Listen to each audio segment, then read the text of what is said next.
ہم غریبوں کے آقا پہ بے حد درود۔ الحمد للہ رب العالمین والصلاة والسلام علی سید الانبیاء والمرسلین وعلی آلہ واصحابہ اجمعین۔ بسم اللہ الرحمن الرحیم۔ مدینہ کی زندگی کو بھی ہم 3 مرحلوں پر تقسیم کر سکتے ہیں، جس میں اگر ہم پہلے مرحلے کی بات کریں تو یہ وہ مرحلہ ہے جس میں فتنے اور اضطرابات برپا کیے گئے، اندر سے رکاوٹیں کھڑی کی گئیں، یعنی منافق لوگ شر پھیلاتے رہے اور باہر سے دشمنوں نے مدینہ کو صفحہ ہستی سے مٹانے کے لیے چڑھائیاں کیں۔ یہ مرحلہ صلح حدیبیہ پر ختم ہو جاتا ہے، اور اس کے بعد دوسرا مرحلہ جس میں بت پرست قیادت کے ساتھ صلح ہوئی، یعنی فتح مکہ پر یہ مرحلہ جا کے ختم ہوتا ہے، اور تیسرا مرحلہ جس میں خلقت اللہ کے دین میں فوج در فوج داخل ہوئی، فتوحات کا مرحلہ۔ یہی مرحلہ مدینہ میں قوموں اور قبیلوں کے وفود کی آمد کا بھی مرحلہ ہے، اور یہ مرحلہ رسول اللہ صلی اللہ علیہ وسلم کی حیات مبارکہ کے آخر تک پہنچتا ہے۔ سب سے پہلے ہمیں یہ جاننے کی ضرورت ہے کہ ہجرت کے وقت مدینہ کے کیا حالات تھے۔ ہجرت کا مطلب صرف یہی نہیں تھا کہ فتنے اور تمسخر کا جو نشانہ بنایا جا رہا تھا وہاں سے نجات حاصل کر لی جائے، بلکہ اس میں یہ مفہوم بھی شامل تھا کہ ایک پرامن علاقے کے اندر ایک نئے معاشرے کی تشکیل میں تعاون کیا جائے۔ اس لیے ہر صاحب استطاعت مسلمان پر فرض قرار پایا تھا کہ وہ اس وطن جدید کی تعمیر میں حصہ لے اور اس کی پختگی اور حفاظت میں اپنی پوری کوشش، اپنی پوری ایفرٹس ڈالے۔ یہ بات قطعی طور پر معلوم ہے کہ رسول اللہ صلی اللہ علیہ وسلم ہی اس معاشرے کی تشکیل کے امام، قائد اور رہنما تھے، اور ساری لیڈرشپ آپ کہہ سکتے ہیں جو لیڈ کر رہے تھے وہ رسول اللہ صلی اللہ علیہ وسلم تھے۔ مدینہ میں رسول اللہ صلی اللہ علیہ وسلم کو 3 طرح کی قوموں سے ڈیل کرنا تھا، جن میں ہر ایک کے حالات دوسرے سے بالکل الگ تھے۔ ہر ایک قوم کے تعلق سے کچھ خصوصی مسائل تھے جو دوسری قوموں کے مسائل سے مختلف تھے۔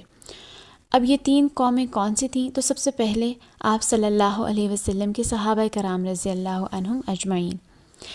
دوسرا، مدینے کے جو اصلی قبائل تھے یا مدینے کے جو پرانے رہنے والے تھے، جس میں مشرکین بھی تھے جو اب تک ایمان نہیں لائے تھے، اور جو تیسری قوم تھی وہ یہود تھے۔ صحابہ کرام رضی اللہ عنہم کے تعلق سے آپ صلی اللہ علیہ وسلم کو جن مسائل کا سامنا تھا وہ یہ ہیں کہ مدینہ کے حالات مکے کے حالات سے بہت مختلف تھے۔ مکہ میں اگرچہ ان کا کلمہ ایک تھا، ان کے مقاصد بھی ایک تھے، مگر وہ خود مختلف گھرانوں میں بکھرے ہوئے تھے اور مجبور اور کمزور تھے۔ ان کے ہاتھ میں کسی طرح کا کوئی اختیار نہیں تھا، سارے اختیار دین کے جو دشمن تھے ان کے پاس تھے، اور دنیا کا کوئی بھی انسانی معاشرہ جن اجزاء اور لوازمات سے قائم ہوتا ہے، مکہ کے مسلمانوں کے پاس وہ اجزاء سرے سے تھے ہی نہیں کہ ان کی بنیاد پر کسی نئے اسلامی معاشرے کی تشکیل کر سکیں۔ اس لیے ہم دیکھتے ہیں کہ مکی صورتوں میں صرف اسلام کی بنیادی باتیں بتائی گئی ہیں، بنیادی باتوں کی تفصیل بیان کی گئی ہے، اور صرف ایسے احکامات نازل کیے گئے ہیں جن پر ہر آدمی انڈیویجول یا تنہا عمل کر سکتا ہے۔ اس کے علاوہ نیکی، بھلائی اور اچھے اخلاق کی ترغیب دی گئی ہے اور برے کاموں سے بچنے کی تاکید کی گئی ہے۔ اس کے کنٹراسٹ میں اگر مدینہ میں دیکھا جائے تو مدینہ میں مسلمانوں کے پاس جو ہے پورا کنٹرول تھا، اختیارات تھے، قیادت تھی۔ سارا جو کنٹرول تھا وہ پہلے دن سے ہی ان کے اپنے ہاتھ میں تھا، ان پر کسی دوسرے کا تسلط نہیں تھا۔ اس لیے اب وقت آ گیا تھا کہ مسلمان تہذیب، اپنی سوشل لائف، معاشیات اور ان کی جو کاروبار اور ان سب چیزوں کے بارے میں، جو سیاست ہے، حکومت ہے، صلح و جنگ کے مسائل ہیں، ان سب چیزوں کا سامنا کریں، اور ان کے لیے حلال و حرام اور عبادات و اخلاق وغیرہ مسائل زندگی کی بھرپور درستگی کر دی جائے۔ اور وقت آ گیا تھا کہ مسلمان ایک نیا معاشرہ یعنی اسلامی معاشرہ تشکیل کریں جو زندگی کے تمام مرحلوں میں جاہلی معاشرے سے مختلف اور عالم انسانی کے اندر موجود کسی بھی دوسرے معاشرے سے ممتاز ہو، اور اس دعوت اسلامی کا نمائندہ ہو جس کی راہ میں مسلمانوں نے 13 سال تک طرح طرح کی مصیبتیں اور مشقتیں برداشت کی تھیں۔ اور ظاہر ہے اس طرح کے کسی معاشرے کی تشکیل ایک دن، ایک مہینہ یا ایک سال میں نہیں ہو سکتی، بلکہ اس کے لیے ایک لمبا عرصہ درکار ہے تاکہ اس میں آہستہ آہستہ احکام صادر کیے جائیں اور قانون سازی کا کام مشق و تربیت اور عملی نفاذ کے ساتھ مکمل کیا جائے۔ اب جہاں تک احکام اور قوانین صادر اور فراہم کرنے کا معاملہ ہے تو اللہ تعالیٰ خود اس کے کفیل تھے، اور جہاں تک ان احکام کے نفاذ اور مسلمانوں کی تربیت اور رہنمائی کا معاملہ ہے تو اس پر رسول اللہ صلی اللہ علیہ وسلم مامور تھے۔ اور قرآن پاک میں ارشاد ہے، سورۃ الجمعہ کی آیت نمبر 2 ہے، جس کا ترجمہ ہے، وہی ہے جس نے امی لوگوں میں انہی میں سے ایک رسول کو بھیجا جو ان کے سامنے اس کی آیتوں کی تلاوت کریں اور ان کو پاکیزہ بنائیں اور انہیں کتاب اور حکمت کی تعلیم دیں، جبکہ وہ اس سے پہلے کھلی گمراہی میں پڑے ہوئے تھے۔ ادھر صحابہ کرام رضی اللہ عنہم کا حال یہ تھا کہ وہ آپ صلی اللہ علیہ وسلم کی طرف ہر وقت متوجہ رہتے اور جو کوئی حکم صادر ہوتا اس سے اپنے آپ کو آراستہ کر کے خوشی محسوس کرتے۔ جب ان پر اللہ کی آیات تلاوت کی جاتی تو ان کا ایمان بڑھ جاتا۔ مسلمانوں کی جماعت میں 2 طرح کے لوگ تھے، ایک جو خود اپنی زمین، اپنے مکان اور اپنے اموال کے اندر رہ رہے تھے، اور اس بارے میں ان کو اس سے زیادہ فکر نہ تھی جتنی کسی آدمی کو اپنے اہل و عیال میں امن و سکون کے ساتھ رہتے ہوئے کرنی پڑتی ہے۔ یہ انصار کا گروہ تھا، اور ان میں نسل در نسل آپس میں بڑی شدید عداوتیں اور نفرتیں چلی آ رہی تھیں۔ اور اس کے ساتھ ساتھ دوسرا گروہ مہاجرین کا تھا جو ان ساری سہولتوں سے محروم تھا اور کسی نہ کسی طرح مدینہ پہنچ گیا تھا۔ ان کے پاس نہ تو رہنے کے لیے کوئی ٹھکانہ تھا، نہ پیٹ پالنے کے لیے کوئی کام، اور نہ سرے سے کسی قسم کا کوئی مال جس پر ان کی معیشت کا ڈھانچہ کھڑا ہو سکے۔ اور ان مہاجرین کی تعداد بھی کوئی معمولی نہیں تھی، ان میں دن بدن اضافہ ہوتا جا رہا تھا، کیونکہ یہ اعلان کر دیا گیا تھا کہ جو کوئی اللہ اور اس کے رسول صلی اللہ علیہ وسلم پر ایمان رکھتا ہے وہ ہجرت کر کے مدینہ آ جائے۔ اور یہ بھی ہمیں معلوم ہونا چاہیے کہ مدینہ میں نہ کوئی بڑی دولت تھی، نہ آمدنی کے ذرائع و وسائل، تو مدینہ کا جو اقتصادی توازن تھا وہ بگڑ گیا تھا، اور اسی تنگی میں اسلام دشمن طاقتوں نے بھی مدینہ کا تقریباً بائیکاٹ کر دیا، جس سے جو امپورٹس تھیں وہ بند ہو گئیں اور حالات انتہائی سنگین ہو گئے۔ اس کے بعد دوسری قوم یعنی مدینہ کے اصل مشرک باشندے، ان کا حال یہ تھا کہ انہیں مسلمانوں پر کوئی بالادستی حاصل نہیں تھی۔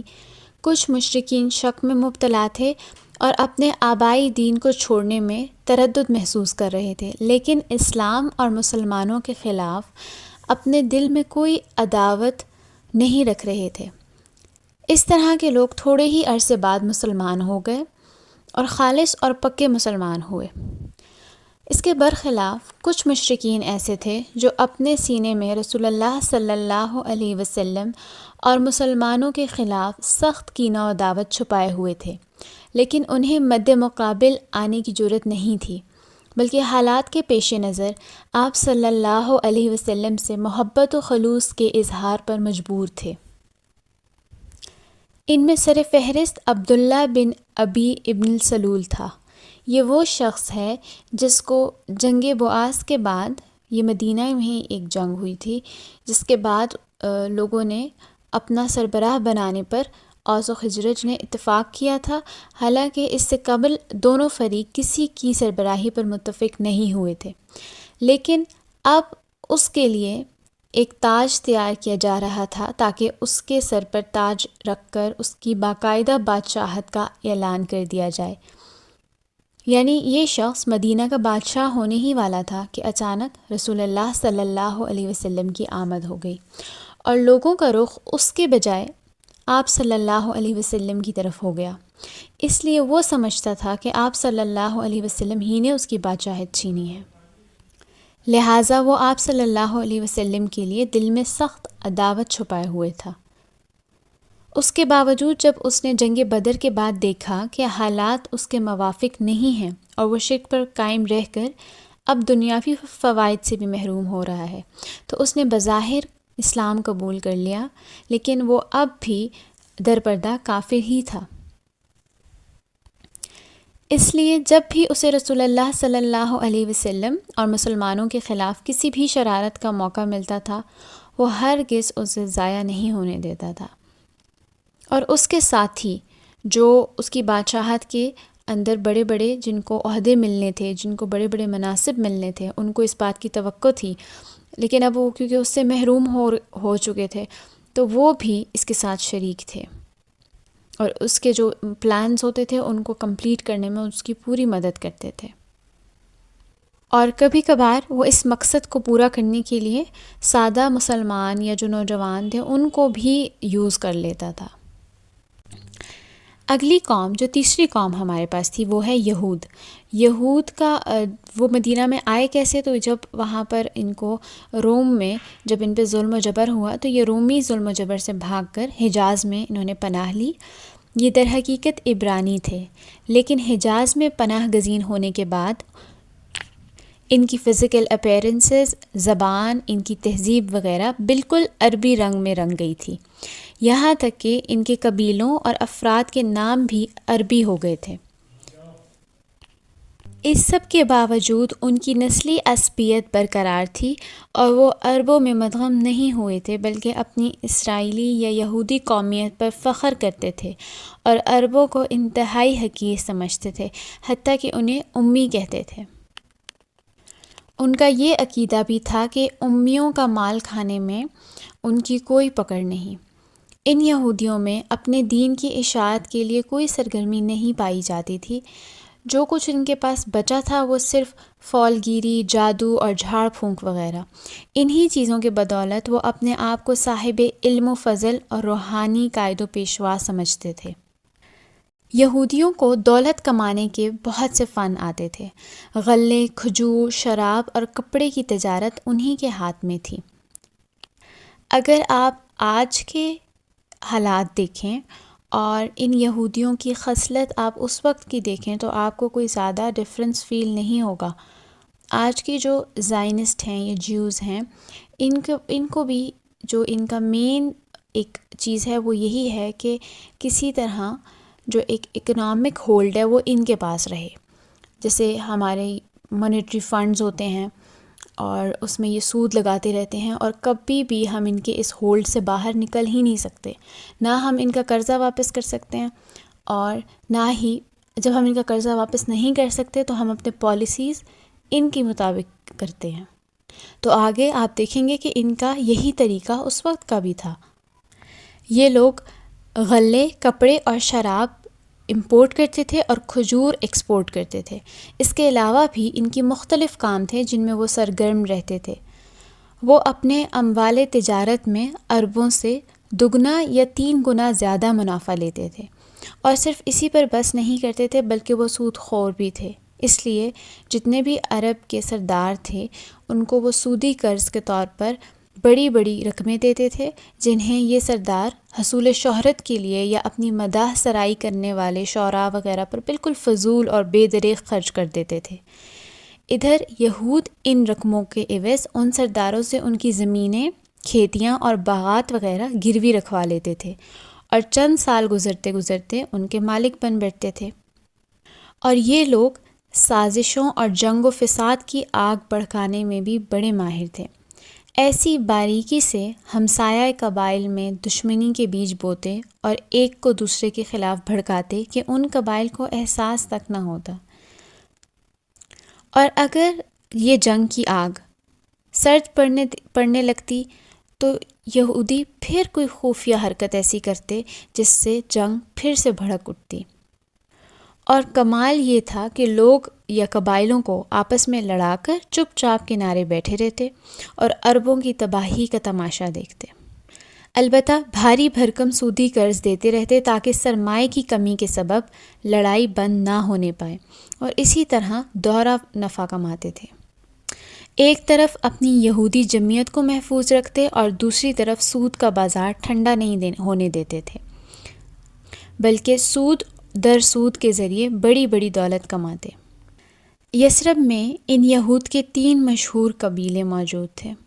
ایک مدت تک یہ قبائل اوس اور خزرج کے درمیان جنگ کے شعلے بھڑکاتے رہے اور جنگ بعاث میں اپنے اپنے حلیف یعنی اپنے اپنے ساتھیوں کے ساتھ خود بھی شریک ہوئے۔ اور فطری بات ہے کہ ان یہود سے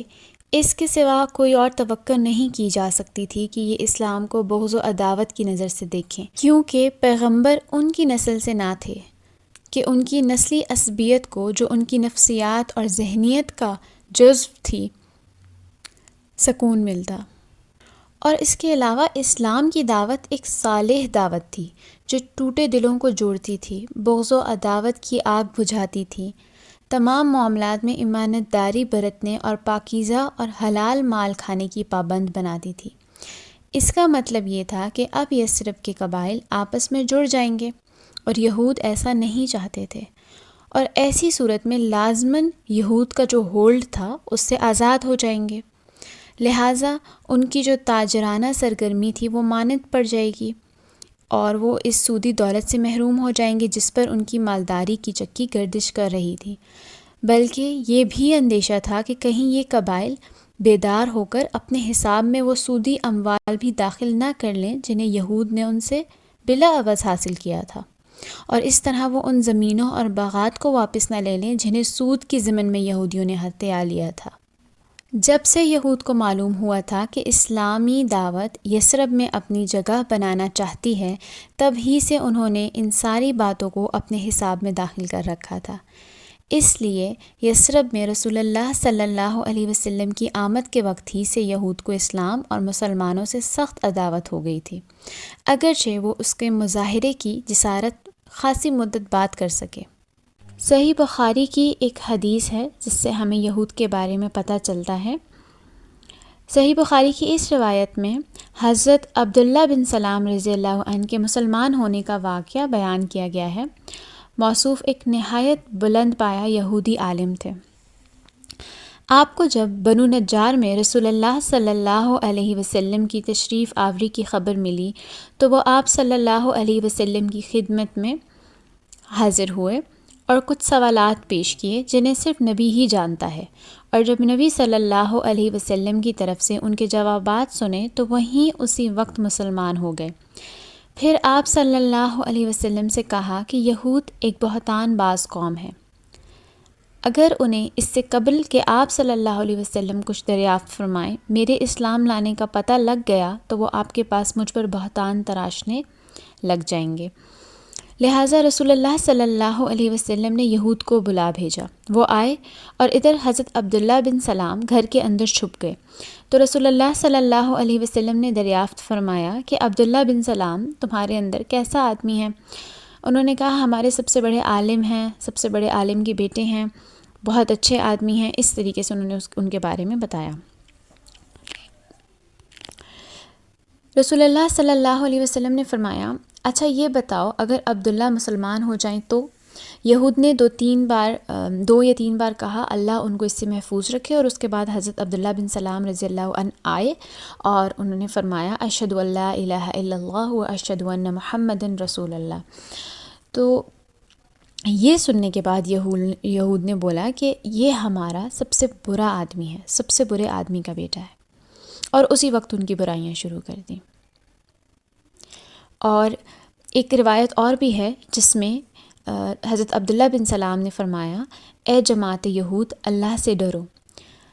اللہ کی قسم، اس اللہ کی قسم جس کے سوا کوئی معبود نہیں، تم لوگ جانتے ہو کہ آپ صلی اللہ علیہ وسلم اللہ کے رسول ہیں اور آپ صلی اللہ علیہ وسلم حق لے کر تشریف لائے ہیں، لیکن یہودیوں نے کہا کہ تم جھوٹ کہتے ہو۔ یہ پہلا تجربہ تھا جو رسول اللہ صلی اللہ علیہ وسلم کو یہود کے متعلق حاصل ہوا اور مدینہ میں داخلے کے پہلے ہی دن حاصل ہوا۔ اب یہاں تک جو کچھ آپ نے سنا یہ مدینہ کے داخلی حالات سے متعلق تھا، یا کہہ سکتے ہیں کہ یہ مدینہ کے انٹرنل حالات تھے۔ اب بیرون مدینہ مسلمانوں کے سب سے کڑے دشمن قریش تھے، اور 13 سال تک جبکہ مسلمان ان کے زیر دست تھے، دہشت مچانے، دھمکی دینے، تنگ کرنے کے تمام ہتھ کنڈے استعمال کر چکے تھے، طرح طرح کی سختیاں اور مظالم کر چکے تھے، اور نہایت صبر آزمانے والی نفسیاتی حربیں بھی استعمال میں لا چکے تھے۔ پھر جب مسلمان مدینہ ہجرت کر کے آ چکے تو قریش نے ان کی ساری زمینیں، ان کے مکانات، مال و دولت سب کچھ ضبط کر لیا، اور مسلمانوں اور ان کے اہل و عیال کے درمیان رکاوٹ بن کر کھڑے ہو گئے، بلکہ جس کو پا سکے قید کر کے طرح طرح کی اذیتیں دیں۔ اور اسی پر بس نہیں کیا، بلکہ حضرت محمد صلی اللہ علیہ وسلم کو قتل کرنے اور آپ کی دعوت کو سرے سے ہی اکھاڑنے کی پلاننگ بھی کی، بہت سی خوفناک سازشیں کیں اور اسے عمل میں لانے کے لیے اپنی ساری صلاحیتیں صرف کیں۔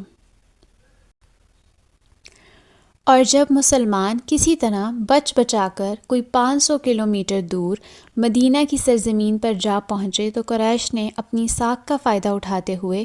ایک گھناؤنا سیاسی کردار انجام دیا۔ یعنی چونکہ حرم کے باشندے اور بیت اللہ کے جتنے بھی پڑوسی تھے، اس کی وجہ سے انہیں اہل عرب کے درمیان دینی قیادت اور دنیاوی ریاست کا منصب حاصل تھا، اس لیے انہوں نے جزیرۃ العرب کے دوسرے مشرکین کو بھڑکا کر اور ورغلا کر مدینہ کا تقریباً مکمل بائیکاٹ کرا دیا، جس کی وجہ سے مدینہ کی جو امپورٹس تھیں وہ نہایت مختصر رہ گئیں، جبکہ وہاں جو مہاجرین کی تعداد تھی وہ روز بروز بڑھتی جا رہی تھی۔ در حقیقت مکہ کے ان سرکشوں اور مسلمانوں کے اس نئے وطن کے درمیان حالت جنگ قائم ہو چکی تھی۔ یہ تھے وہ سارے مسائل، وہ سارے معاملات جن سے رسول اللہ صلی اللہ علیہ وسلم کو مدینہ تشریف لانے کے بعد بحیثیت رسول، بحیثیت رہنما، امام اور قائد سامنا کرنا پڑا۔ رسول صلی اللہ علیہ وسلم نے ان تمام مسائل کے لیے مدینہ میں پیغمبرانہ کردار ادا کیا، اور جو قوم نرمی و محبت یا سختی جس سلوک کے مستحق تھی اس کے ساتھ ویسے ہی سلوک کیا، لیکن اس میں کوئی شک نہیں کہ رحمت و محبت کا پہلو سختی پر ہمیشہ غالب تھا، جس کے نتیجے میں چند ہی سالوں میں حکومت اور اختیار اسلام اور مسلمانوں کے ہاتھ میں آ گیا۔ اب ہم دیکھتے ہیں کہ رسول اللہ صلی اللہ علیہ وسلم نے مدینہ میں ایک نئے معاشرے کی تشکیل کس طرح سے کی، کیونکہ اس سے پہلے ہمیں یہ جاننا بہت ضروری تھا کہ جب رسول اللہ مدینہ ہجرت کر کے آئے تو وہاں پہ کن حالات کا سامنا انہیں کرنا پڑا، کیا ماحول تھا، کیا کیا مسائل درپیش تھے انہیں۔ اور یہ ہم بیان کر چکے ہیں پہلے کہ رسول اللہ صلی اللہ علیہ وسلم نے مدینہ میں بنو نجار کے ہاں حضرت ابو ایوب انصاری کا مکان کے سامنے نزول فرمایا تھا، اور اسی وقت فرمایا تھا کہ انشاءاللہ یہی منزل ہوگی، اور پھر آپ حضرت ابو ایوب انصاری رضی اللہ عنہ کے گھر منتقل ہو گئے تھے۔ اس کے بعد نبی صلی اللہ علیہ وسلم کا پہلا قدم یہ تھا کہ آپ صلی اللہ علیہ وسلم نے مسجد نبوی کی تعمیر شروع کی، اور اس کے لیے وہی جگہ منتخب کی جہاں آپ صلی اللہ علیہ وسلم کی اونٹنی بیٹھی تھی۔ اس زمین کے مالک 2 یتیم بچے تھے۔ آپ صلی اللہ علیہ وسلم نے ان سے یہ زمین خریدی اور مسجد کی تعمیر میں شریک ہو گئے۔ آپ صلی اللہ علیہ وسلم اینٹ اور پتھر ڈھوتے تھے اور ساتھ ہی فرماتے، اے اللہ، زندگی تو بس آخرت کی زندگی ہے، بس ان ساروں مہاجرین کو بخش دے۔ آپ صلی اللہ علیہ وسلم کے اس طرز عمل سے صحابہ کرام کے جوش میں اضافہ ہو جاتا، اور صحابہ کرام رضی اللہ عنہم اجمعین کہتے، اگر ہم بیٹھے رہیں اور نبی صلی اللہ علیہ وسلم کام کریں تو ہمارا یہ کام گمراہی کا کام ہوگا۔ اس زمین میں مشرکین کی چند قبریں تھیں، کچھ ویرانہ بھی تھا، کھجور اور غرقد کے چند درخت بھی تھے۔ رسول اللہ صلی اللہ علیہ وسلم نے مشرکین کی قبریں اکھڑوا دیں اور ویرانہ برابر کرا دیا، اور کھجوروں کا جو درخت وغیرہ تھے ان کو کاٹ کر قبلے کی جانب لگا دیا، اور اس وقت قبلہ بیت المقدس تھا۔ دروازے کے بازو کے دونوں پائے پتھر کے بنائے گئے، دیواریں کچی اینٹ اور گارے سے بنائی گئیں، چھت پر کھجور کی شاخیں اور پتے ڈلوا دیے گئے اور کھجور کے تنوں کے کھمبے بنا دیے گئے، زمین پر ریت اور چھوٹی چھوٹی کنکریاں بچھا دی گئیں، 3 دروازے لگائے گئے۔ آپ صلی اللہ علیہ وسلم نے مسجد کے پاس ہی چند مکانات بھی تعمیر کیے جن کی دیواریں کچی اینٹ کی تھیں اور چھتیں کھجور کے تنوں کی بنی ہوئی تھیں اور کھجور کی شاخ اور پتوں سے بنائی گئی تھیں۔ یہی آپ صلی اللہ علیہ وسلم کی ازواج مطہرات کے حجرے تھے۔ ان حجروں کی تعمیر مکمل ہو جانے کے بعد آپ صلی اللہ علیہ وسلم حضرت ابو ایوب انصاری رضی اللہ عنہ کے مکان سے یہی منتقل ہو گئے، اور یہ مسجد محض نماز کی ادائیگی کے لیے نہیں تھی، بلکہ ایک پارلیمنٹ کہہ سکتے ہیں، ایک مرکز کہہ سکتے ہیں، ایک یونیورسٹی کہہ سکتے ہیں، جس میں مسلمان اسلامی تعلیمات اور ہدایت کا درس حاصل کرتے تھے، اور ایک محفل تھی جس میں مدتوں سے جاہلی نفرت اور جو باہمی لڑائیاں سے دوچار تھے وہ قبائل یا ان کے افراد جن کے اندر نسل در نسل لڑائیاں یا جنگ چل رہی تھی، وہ اب یہاں پر میل اور محبت سے مل جل رہے تھے۔ اور یہ ایک ایسا مرکز تھا جہاں اس ریاست کا سارا نظام چلایا جاتا تھا۔ مختلف قسم کی جو مہمیں بھیجی جاتی تھیں، اس کے علاوہ اس کی حیثیت ایک پارلیمنٹ کی بھی تھی جس میں مجلس شورا اور انتظامیہ کا جو اجلاس منعقد ہوا کرتا تھا، اور ان سب کے ساتھ ساتھ ہی یہ مسجد ہی ان مہاجرین کی ایک خاصی بڑی تعداد کا مسکن بھی تھی جن کا وہاں پر کوئی مکان نہیں تھا، نہ مال تھا، نہ اہل و عیال۔ جس طرح رسول اللہ صلی اللہ علیہ وسلم نے مسجد نبوی کی تعمیر کا اہتمام فرما کر باہمی اجتماع اور محبت کے ایک مرکز کو وجود بخشا، اسی طرح آپ صلی اللہ علیہ وسلم نے انسان کی تاریخ کا ایک نہایت تابناک کارنامہ انجام دیا جسے مہاجرین و انصار کے درمیان بھائی چارے کے عمل کا نام دیا جاتا ہے۔ ابن قیم لکھتے ہیں، رسول اللہ صلی اللہ علیہ وسلم نے حضرت انس بن مالک رضی اللہ عنہ کے مکان میں مہاجرین و انصار کے درمیان بھائی چارہ کرایا۔ ٹوٹل 90 آدمی تھے، آدھے مہاجرین اور آدھے انصار۔ بھائی چارے کی بنیاد یہ تھی کہ ایک دوسرے کے غم خوار ہوں گے اور موت کے بعد نسبی قرابت داروں کے بجائے یہی ایک دوسرے کے وارث ہوں گے۔ وراثت کا یہ حکم جنگ بدر تک قائم رہا، اور اس کے بعد وراثت کی آیت نازل ہو گئی، تو انصار و مہاجرین میں جو باہمی وراثت کا حکم تھا اس کو ختم کر دیا گیا، لیکن بھائی چارے کا عہد باقی رہا۔ اسی طرح حضرت ابو ہریرہ رضی اللہ عنہ سے ایک روایت آئی ہے کہ انصار نے نبی صلی اللہ علیہ وسلم سے عرض کیا، آپ صلی اللہ علیہ وسلم ہمارے درمیان اور ہمارے بھائیوں کے درمیان ہمارے کھجور کے باغات تقسیم فرما دیں۔ آپ صلی اللہ علیہ وسلم نے فرمایا، نہیں۔ انصار نے کہا، تب آپ لوگ یعنی مہاجرین ہمارا کام کر دیا کریں اور ہم پھل میں آپ لوگوں کو شریک رکھیں گے۔ انہوں نے کہا، ٹھیک ہے، اور ہم نے بات سنی اور مانی۔ اس سے اندازہ کیا جا سکتا ہے کہ انصار نے کس طرح بڑھ چڑھ کر اپنے مہاجر بھائیوں کو اعزاز اور اکرام سے نوازا، اور کس قدر محبت، خلوص، ایثار اور قربانی سے کام لیا تھا، اور مہاجرین نے بھی ان کی اس کرم و نوازش کی کتنی قدر کی تھی۔ اور اصل بات یہ ہے کہ یہ بھائی چارہ ایک ایسا حکمت والا فیصلہ تھا جو مسلمانوں کو جو بھی مسائل درپیش تھے ان کا ایک بہترین حل تھا، کیونکہ یہ ایک نئے معاشرے کی تشکیل تھی۔ تو نبی کریم صلی اللہ علیہ وسلم ساتھ ساتھ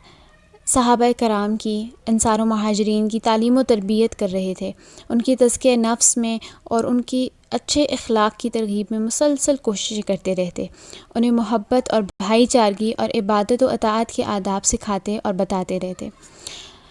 اب یہاں سے آگے ہم کچھ احادیث دیکھیں گے جو آپس کے معاملات پہ سے ڈیل کر رہی ہیں کہ ہم نے ایک سوسائٹی میں کیسے رہنا ہے۔ ہمارے ارد گرد ڈیفینیٹلی لوگ ہیں، ہم نے ان میں کس طرح سے بیہیو کرنا ہے، ہمارا کیا انڈیویجولی ہمارا کیا کریکٹر ہونا چاہیے بینگ اے مسلم. تو ایک صحابی رضی اللہ تعالیٰ عنہ نے آپ صلی اللہ علیہ وسلم سے پوچھا کہ کون سا اسلام بہتر ہے، یعنی اسلام میں کون سا عمل بہتر ہے. تو آپ صلی اللہ علیہ وسلم نے فرمایا تم کھانا کھلاؤ اور جس کو جانتے ہو اور نہیں بھی جانتے سب کو سلام کرو، یعنی شناسا اور غیر شناسا سبھی کو سلام کرو. اسی طرح حضرت عبداللہ بن سلام رضی اللہ عنہ کا بیان ہے کہ جب نبی صلی اللہ علیہ وسلم مدینہ تشریف لائے تو میں آپ صلی اللہ علیہ وسلم کی خدمت میں حاضر ہوا. جب میں نے آپ کا چہرہ مبارک دیکھا تو اچھی طرح سمجھ گیا کہ یہ کسی جھوٹے آدمی کا چہرہ نہیں ہو سکتا. پھر آپ صلی اللہ علیہ وسلم نے سب سے پہلے جو بات فرمائی وہ یہ تھی، اے لوگوں سلام پھیلاؤ، کھانا کھلاؤ، صلہ رحمی کرو اور رات میں جب لوگ سو رہے ہوں تب نماز پڑھو، جنت میں سلامتی کے ساتھ داخل ہو جاؤ گے. آپ صلی اللہ علیہ وسلم فرماتے تھے وہ شخص جنت میں داخل نہیں ہوگا جس کا پڑوسی اس کی شرارتوں اور تباہ کاریوں سے محفوظ نہ رہے. اور فرماتے کہ مسلمان وہ ہے جس کی زبان اور ہاتھ سے مسلمان محفوظ رہیں. اور اس سے ہم نے بھی سیکھنا ہے کہ ہم نے خود کو کیسے ایک اچھا بہتر انسان بنانا ہے. اگر ہم کسی انسان کو کوئی بھلائی نہیں دے سکتے، کوئی کچھ اچھا نہیں کر سکتے، تو کم از کم ہماری وجہ سے کوئی انسان تکلیف میں بھی نہ ہو. ایک اور حدیث ہے جس میں نبی کریم صلی اللہ علیہ وسلم نے فرمایا کہ تم میں سے کوئی شخص مومن نہیں ہو سکتا یہاں تک کہ اپنے بھائی کے لیے وہی چیز پسند کرے جو خود اپنے لیے پسند کرتا ہے. اور فرماتے کہ آپس میں بغض نہ رکھو، باہم حسد نہ کرو، ایک دوسرے سے پیٹھ نہ پھیرو اور اللہ کے بندے اور بھائی بھائی بن کر رہو. کسی مسلمان کے لیے حلال نہیں کہ اپنے بھائی کو 3 دن سے زیادہ چھوڑے رہے. ایک اور حدیث ہے جس میں آپ صلی اللہ علیہ وسلم نے کہا کہ مسلمان کا بھائی ہے، نہ اس پر ظلم کرے نہ اسے دشمن کے حوالے کرے، اور جو شخص اپنے بھائی کی